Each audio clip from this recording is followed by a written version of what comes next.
On your Wednesday episode of Locked On Raptors, it's long been assumed that the Toronto Raptors have a preferred type when they're drafting. You know, long, toolsy, maybe can't shoot so much. But does that really hold up anymore?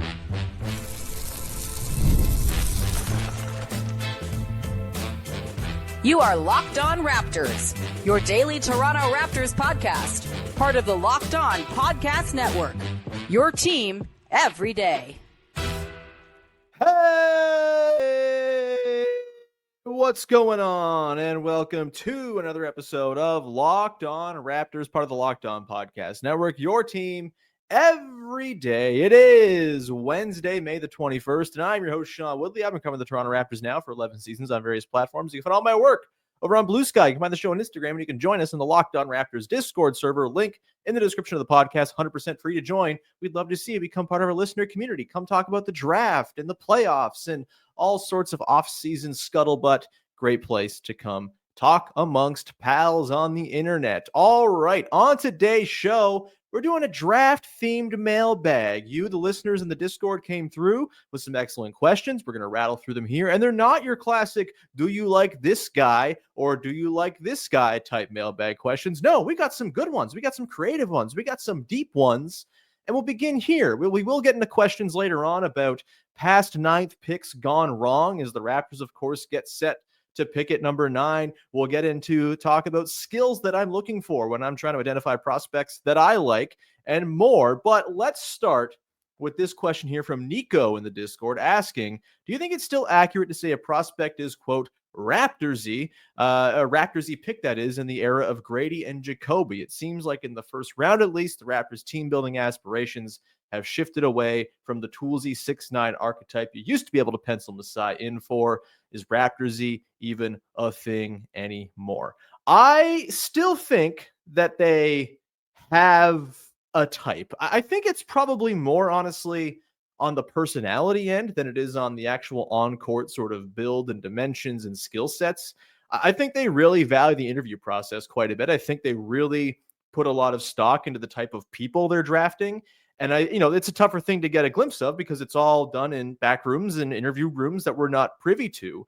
And so we look at the skill sets of the players they draft and assume, oh, well, they just like this certain type of guy. But obviously, if you go back through the history, there's a lot of differentiation in the types of guys they draft. Yes, they've leaned more towards bigger wing-coated players who play defense, who have some offensive upside, maybe tap into the three-point shot, maybe not a sure thing. But I think generally they're looking for guys who have that intangible stuff that, again, it's really hard to quantify. It's hard to get a handle of if you're not in those rooms having these interviews with players. I think they want team guys. I think they want guys with high feel. I think they want workers, right? Like, this is the team that built an era of really sustained success on the backs of Kyle Lowry, an absolute basketball savant who's like so team-oriented, and DeMar DeRozan, who's like one of the most notoriously hard workers. I guess not notorious, famously hard workers. It's a good thing that he's a hard worker in NBA history who just continue to get into the lab every single summer and work and work and work. And I do think those are the things that the front office really values. Obviously, Fred VanVleet brought a whole lot of leadership pedigree to his draft year, even though he didn't get drafted. That was clearly a reason why the Raptors pinpointed him as a guy they wanted. Norman Powell, an absolute gym rat. Like, I think that's the kind of guy that quantifies sort of a Raptors type or qualifies as a Raptors type. In terms of like more visible skills and traits, I do think there is definitely a preference towards size, athleticism, toolsiness, and maybe a sort of coachability along with that to maybe bring out some more of those soft skills that maybe, they've not really targeted in the draft before. I think Grady Dick kind of stands alone as a bit of an outlier. And I think that was just like a pick that was extremely team needs oriented. And I also think he fell from where he was projected to go. They've shown the last couple of years, Jacoby Walter, they reportedly had much higher on their board. Of course, they're going to say that, but I do think when you take a guy, Jacoby Walter, who was projected by many to be a lottery pick at 19, that to me just suggests that they took the best guy that's on their board, regardless of the fit, regardless of whatever. And I think the same thing happened with Grady Dick when he fell to 13 back in 2022, whatever. Yeah, 2022, 23, whatever it was. I guess it was the 23 draft. Either way, I think because his shooting was such the skill that popped for him, I do think there was definitely an element of we got to draft for some need here. Like, this team is so starving for shooting at the time that Grady was taken that I think it just kind of had to have played into their consideration. Maybe they would have gone with a more sort of wing-oriented guy or a big who couldn't shoot. But considering the roster circumstances being, a year out from losing Gary Trent Jr. most likely, they clearly had that kind of on their radar. Fred VanVleet walking in free agency. They just had no shooting on that roster whatsoever at the time of the 2023 draft. And so I think they were always probably going to lean that way, even if, maybe they prefer to draft just for the best player as opposed to fit. But yeah, it's a good question. I think they still have a type. It's probably more between the ears, personality type stuff. And the skill sets, they're all going to range. They're certainly going to prioritize certain things over others. But sometimes the need to just take a guy who does a skill you so desperately are crying out for in your roster calls. And I think that was the case with Grady Dick. And sort of a related question here from Ben Chapman 1 asking, given the enthusiasm around the Jacobe pick, do you think Grady will ultimately be a one-year diversion from the Raptors prioritizing traits above all? Even if he's a guard, Jacobe feels like them getting back to length, size, athleticism, and then teaching guys how to play within their system. This is a tough one too, right? Like, I don't know what the interview process was like with Jacobe Walter. I'm guessing he said a lot of things they liked. He seems to kind of have an understanding of what it's going to take to make it in the NBA. Also seems like an incredibly hard worker and someone who wants to be adaptable and coachable. I think Darko Rajakovic talked a lot about Jacobe this year being super coachable. And so, yeah, I think that certainly would fall under what they look for in the interview process. When it comes to his skill sets, I think I was not a huge fan of the Jacobe pick at the time. I thought it was a thing where, he just kind of exuded a little too much hooper brain for me in college. Just didn't quite seem to have sort of like a team-oriented sort of style of play. Felt like he had kind of rough shot selection. Obviously, the team context at Baylor that year was a big reason why it maybe wasn't the smoothest of years for him in his freshman season. And I think we saw this year, maybe this is just like the more sort of, it's hard to tell, right? Did the Raptors make Jacobe Walter in a guy who cuts beautifully and plays excellent 0.5 basketball? Or was this a guy who was there all the time, who was just playing in kind of a rough context? It's hard to say. But the tools are obviously there, right? Pretty long for his size, 6'5", like a 6'10" wingspan. Someone who moves his feet extremely well, very fluid, has some handling ability that I think needs to still be tapped into, obviously, but it's obviously there. There's some pull-up juice. I think he probably really, really aced the interview process with the Raptors, and they had some good intel on him. And I do think, it's probably a bit more of a getting back to tradition skill set wise and build wise and athleticism wise. Though I don't think Jacobe pops off the screen as like an all world athlete necessarily. I think he's really smart. I think he's fluid. I think he, because he's just so good at like keeping his own time and not rushing things, he kind of gets to sort of wade through these waters while these guys are flying at him and jumping out of the gym to try to block his shot. He's just kind of going at his own pace. And I think that is a counter to maybe not being necessarily the most athletic guy in the world. So I wouldn't say it's a total return to form. I think we'll see in this draft, really. I think where the Raptors are picking at number 9, and we'll get into some of the guys, we've already talked about a lot of them. We'll talk about a couple more today. But I do think we'll see, I think it'll be pretty telling what the Raptors do at number 9 here. Do they go for the big upside play with one of those gigantic wings that Masai Ujiri's coveted in the past? Or do they go for, more of a soft skill, maybe someone who falls from that upper part of the draft where I don't think there are that many of those sort of toolsy, unrefined wings in that top 8 range of the draft? I think it'll be pretty telling. But I still think they've got a type. I think, again, it's probably more of a sort of mindset and how guys are wired type of thing as opposed to just the pure on-court skills they bring to the table. But yeah, I would not be at all shocked if we saw Masai Ujiri and Bobby Webster go for another long wing who they hope they can teach to become a really excellent basketball player and get those high-end upside outcomes to hit, because it's pretty clearly a thing they've long coveted. Giannis, Bruno Caboclo, Siakam, OG Anunoby, Scotty Barnes. Like, this has been a recurring trend for them. It's been on hard times the last couple of years, but hey, they took Jonathan Mobo at 31st last year too. So they very clearly still value that archetype of guy. I think the last couple of years, just getting some shooting in the door was such a necessity that I think both Grady and Jacobe almost classify as need picks or fit picks more than sort of fitting into the classical Raptorsy distinction that we kind of know and sort of talk about all the time. We'll come back on the other side, get into the history of the number 9 overall pick, at least over the last few years, and look at where teams may have gone wrong or not so wrong, as it's been a bit of a mixed bag for 9th picks over the last 4 seasons. We'll do that coming up to continue our draft mailbag in just 1 second.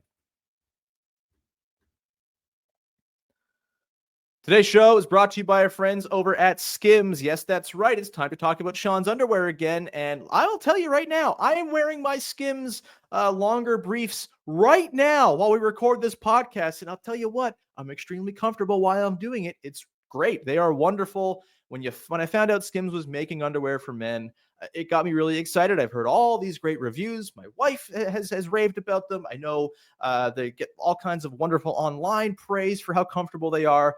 And you throw them on, and yeah, I totally get it. They are wonderful. I've always had issues trying to be comfortable in my underwear. I'm a sweaty guy. People who watch this podcast may know sometimes I'm a little glistening. It's just kind of how I am. I can't do anything about it. It's my life. I deal with it every single day. There's all kind of sweat, overheating, discomfort, and underwear are often kind of the point at which like my day starts and ends. If I've got a good pair on, I'm feeling good. If I don't got a good, comfortable pair on that are breathing, keeping me dry, all of that stuff, I am having a rough go, especially as the summer comes along. You should try out Skims, and I bet you'll like them just as much as I did. Shop Skims Men's at skims.com/LockedInNBA and Skims stores. Let them know we sent you after you place your order. Select podcast in the survey and select our show in the drop-down menu that follows. Skims is the official underwear partner of the NBA, WNBA, and USA Basketball, and also of Sean.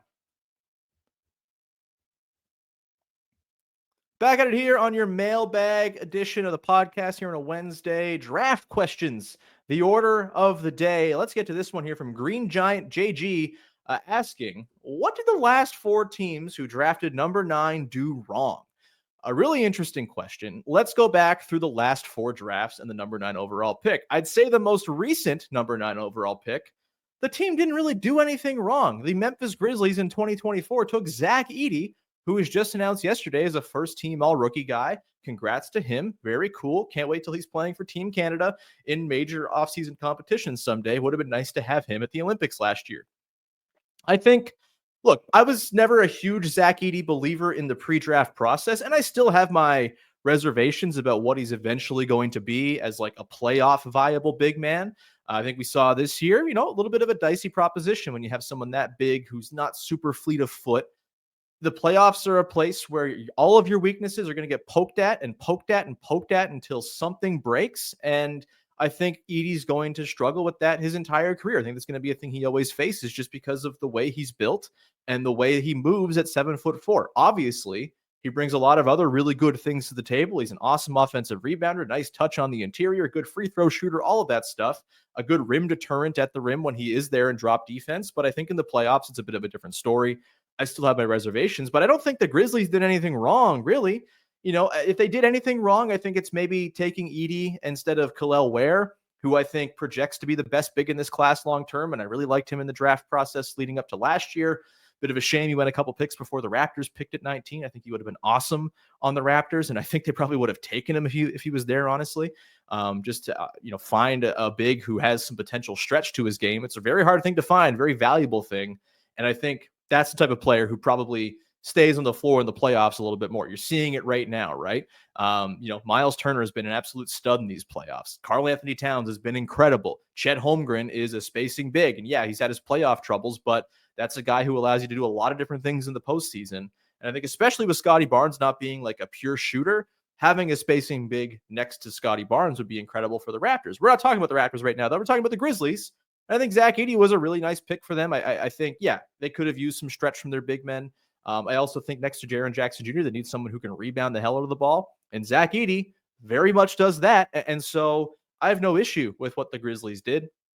It wasn't exactly a loaded class either, right? I think getting a guy who projects to be a pretty good NBA player for a little while feels like a success at number 9 in last year's draft.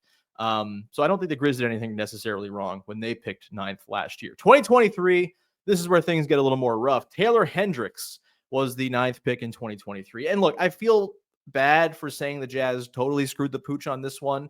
Of course, I'm not opposed to saying bad things about the Utah Jazz because I think they're kind of a pathetic franchise. But with this one, I mean, Hendricks suffered a horrible injury this year. I also get why he was their pick. He was a freshman who put up 15 a game and nearly 2 blocks and shot 39% from deep at 6'9". I watch and cover the Toronto Raptors. I understand the impulse of wanting to take that guy. To me, I think where Utah erred or has erred in this team build is I think they've taken a lot of guys, and in particular Hendricks, but even Walker Kessler, who I think, he's been stuck out there playing without really any sort of true guard play for years now. I think that's where they've really fallen off is they just don't have good guard play to help uplift these guys who are playing away from the ball. I think Taylor Hendricks would have had a way better shot if he was playing with like a competent point guard. If Mike Conley was still with the Utah Jazz, I feel like all of these types of guys would have way better chances of actually hitting their high-end outcomes. Obviously, Hendricks got hurt too. You can't control for that. You hope he can come back.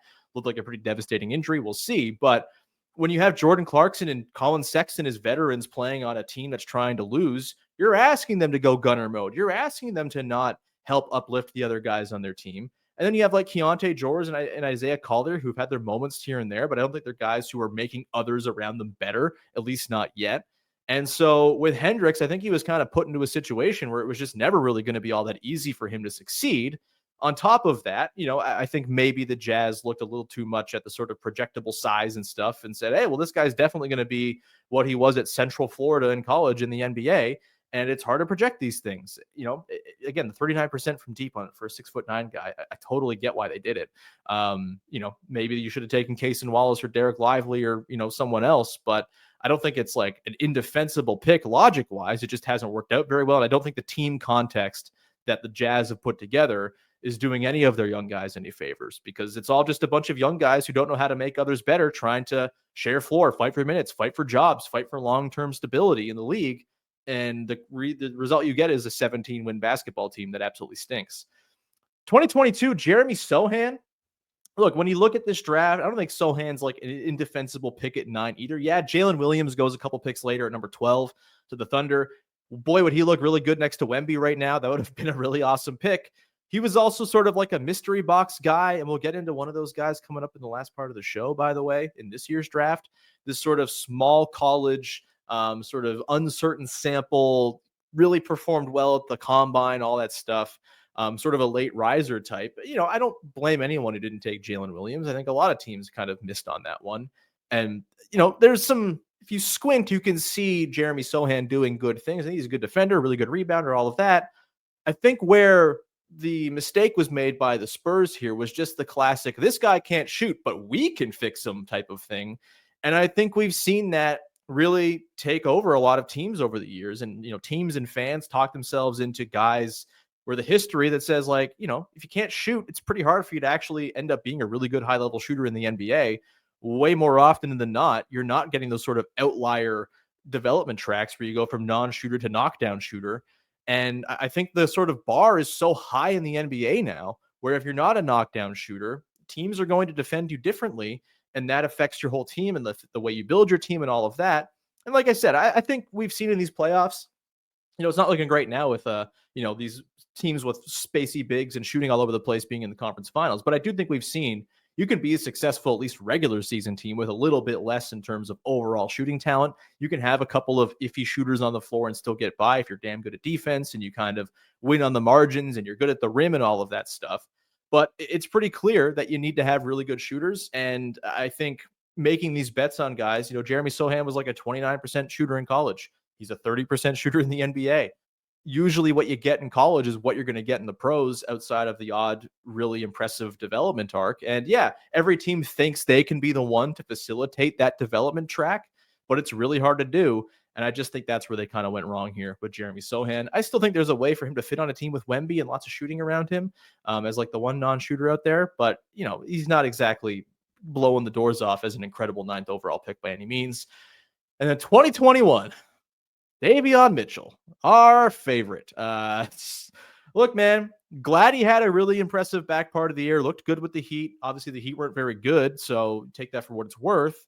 But I think, again, I don't want to sound too negative here. Davion Mitchell did a lot this year to extend his NBA career, probably by many, many years with what he did this year. I think he was on the fringes of being in the league, and I think that very much has changed with what he did this season, but I just generally think small guys are hard to draft, and small guys who can't shoot, even harder. And it's hard for those guys to really find success. And I just think with what the Kings were building, you already had De'Aaron Fox. They already had Tyrese Halliburton, I believe, at this point as well. They definitely did. Like, why are you drafting a small guard who can't shoot to play with those guys? Like, what are you doing? Like, what's the logic here? And like, this was a draft where Trey Murphy was on the board. Imagine the Kings with Trey Murphy. Imagine them with Alperen Şengün, not having to make the Domantas Sabonis trade because you have Şengün. Like, there was all kinds of avenues here that end up. I think Jalen Johnson was in this draft. Like, they didn't have to do this, and yet they take Davion Mitchell at 9. And it's just, some extreme Sacramento Kings nonsense, right? And I just think small guards who can't shoot in the second round, you want to take a flyer on a guy who can kind of lead an offense, guide the ship, has a pedigree like Jamal Shed did, for example, totally fine. If you're taking Jamal Shed at number 9, you're out of your mind. And I think, maybe Davion Mitchell's a tad more skilled offensively, but I don't think it's all that clear that he is. Taking that guy at 9, I think, is always going to doom you to kind of have a bit of a miss on the pick. Even if Davion Mitchell's found himself a career, again, it's not the 9th overall picks level career that you're hoping for, especially for a team that already had a million guards. So the Kings did Kings things, I guess, is the short answer to this question of how they went wrong picking number 9 in 2021. We're going to come back on the other side, close things out with a look at some guys who maybe are rising up boards who you should keep an eye on, and also get a look at sort of my own process when I'm looking at prospects. By no means am I an expert, but I do have a few things I'm looking for when I'm trying to figure out which guys I like and which guys I don't in the draft. We'll get into all that to close out the mailbag in just one sec. Today's show is brought to you by friends over at Car Gurus. Shopping for a car should be exciting. It used to be exciting, not exhausting. And now it very much is exhausting and very stressful because it's hard to get the right fit for your car, right? Between confusing prices going up, hidden fees, it can feel pretty overwhelming. And that's why Car Gurus is fantastic. They help you cut through the noise and show you the best deals with full confidence. With over 4 million listings, Car Gurus has new and used cars, more new and used cars, that is, than any major online marketplace in the US. They verify dealers, provide real price analysis, and give you the tools and data you need to make the right choice without second guessing yourself. It doesn't have to be as stressful as it feels like it's been the last few years. I'm dreading the next time I have to go get a new car. Thankfully, I'm not near that anytime soon, but Car Gurus is going to make it a whole lot easier. It's no wonder SimilarWeb estimated traffic data shows Car Gurus is the #1 most visited car shopping site. Buy or sell your next car today with Car Gurus at cargurus.com. Go to cargurus.com to make sure your big deal is the best deal. That's cargurus.com, cargurus.com. Go check them out.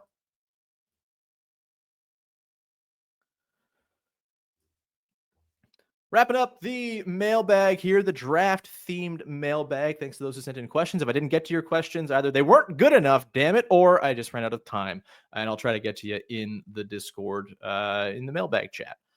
This one comes from Epic Lankiness, asking, what are the kinds of skills to look for at the combine or in college that most likely indicate upside for a player or give confidence that a player will translate well to the NBA? Look, again, I'll say I am by no means an expert in this stuff. The people who spend their entire year studying these prospects know them on a personal level in a way that I just don't, as someone who kind of parachutes in for 2 to 3 months of draft coverage a year to do the podcasts. Like, there's always going to be blind spots for me that I'm not catching the most, in the know people are catching. But I do think, like, if you know what you're watching and you watch a lot of ball and you have a good handle on what's happening on the floor, there's some stuff you can kind of look for that, to me, suggests a guy is going to be translatable. And I should also say, like, I'm not as good at like projecting who's going to be like a superstar. Like, at the top of the draft, it's easy compared to some others. But, when it comes to like guys who pop, I'm not so good at like, oh, that guy picked 18th is going to end up being a star, or that guy picked 13th is going to end up being an all-NBA player.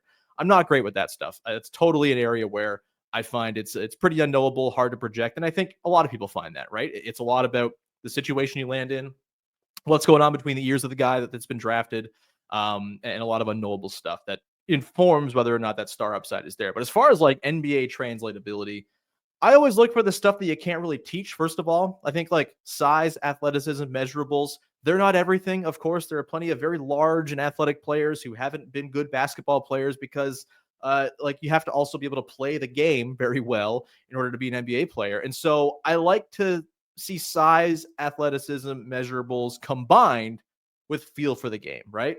Are you big? Are you strong? Are you long? And do you know where to stand? Do you know how to make reads? Can you anticipate what's happening on the floor as opposed to always reacting to things that are happening on the floor?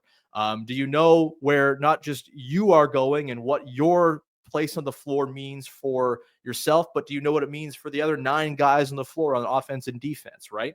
Do you have a handle on how team basketball works? Or are you kind of operating an island? I think, again, those things are tough to pick up just watching highlight film and stuff like that. But I think if you watch full games, I think if you have a good handle on sort of what good team basketball looks like, you can pick this stuff out. And I think high feel usually translates pretty well.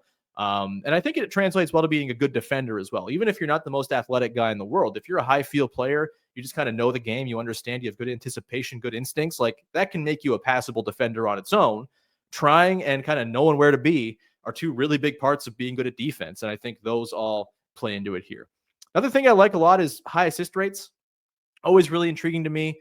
I feel like it indicate a good sense, a good high feel, good sense for team basketball, all that type of stuff. And there are just a few things, like not many things in the world I like watching more than a dude slinging cool passes. Like that's to me, basketball nirvana is cool passes getting slung around. And so I'm always going to be partial to guys who can do that. And I think having like a decent assist rate, whether you're an on the ball player, a connective player, whatever it might be, I think it just translates well to like problem solving on the floor for teams against certain matchups and playoff series, whatever it might be.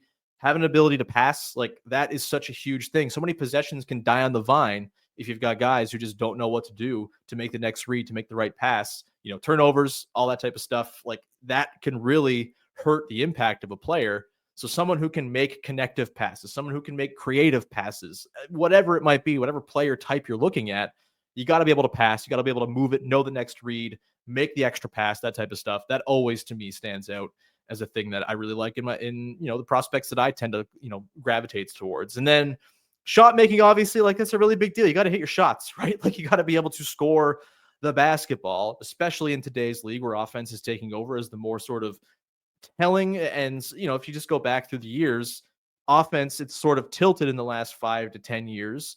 And really good offensive teams have a better chance of being around deep than just straight good, great defensive teams who are kind of okay on offense, right? I think offense is kind of the trump card now.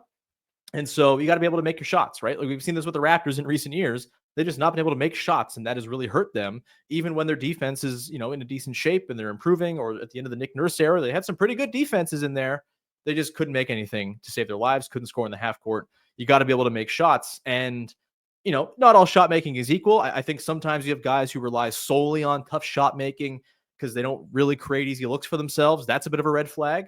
It's kind of like the Ace Bailey problem a little bit with this year's draft. It's like that guy just really needs to take really difficult 18-footers because he doesn't create much going towards the rim, doesn't get the easy ones. Maybe it's easier for him in the pros when he's not the second, one of only 2 important players on his college team that defenses sell it to stop. But that's always a thing that I'm a little bit concerned by.